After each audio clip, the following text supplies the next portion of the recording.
Pemirsa, akhir tahun 2016, Kepolisian Daerah Banten merilis jumlah kejahatan yang terjadi di wilayah hukum Polda Banten. Kasus narkoba menjadi tren kejahatan selama tahun 2016. Selain kasus narkoba, tim saber pungli yang sudah dibentuk selama tahun 2016 mengungkap 6 kasus pungli dan melibatkan 8 pelaku anggota kepolisian.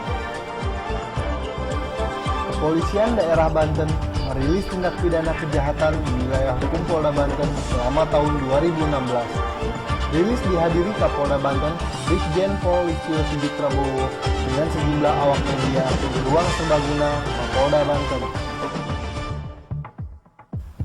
Kasus narkoba di wilayah hukum Polda Banten menjadi salah satu tren kejahatan dari kasus lain di tahun 2016. Selama tahun 2016, tercatat jumlah tindak pidana kasus kejahatan narkoba sebanyak 529 kasus. Jumlah tersebut naik 259 kasus dari tahun 2015 yang hanya 234 kasus. Sementara, jumlah penyelesaian tindak pidana narkoba oleh Kepolisian Daerah Banten selama tahun 2016 sebanyak 520 kasus. Selain kasus narkoba yang menjadi tren kejahatan di 2016, pihak kepolisian daerah juga telah menangkap 8 anggota yang terbukti melakukan praktek percaloan dan pungutan liar bersama 4 pelaku warga sipil pada pelayanan publik. Kota 1000 ya kita santri untuk hal-hal yang terkait dengan judi, dengan miras, dan narkoba ini menjadi salah satu yang betul-betul kita prioritaskan, baik dalam kegiatan yang sifatnya preventif, maupun represifnya. Jadi ini kita laksanakan baik di Polda maupun di jajaran Polres.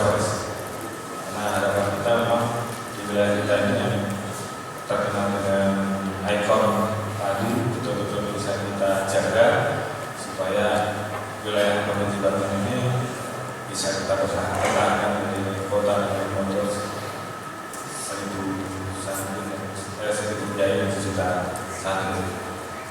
Jadi ini yang menjadi progres kita dan progres prioritas.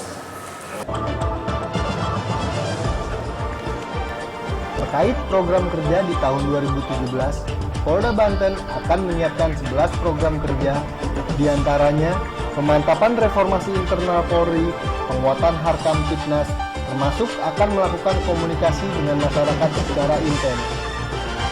Dari Serang, Banten, Dedi Supriyadi, Kabar 5 TV, mengabarkan.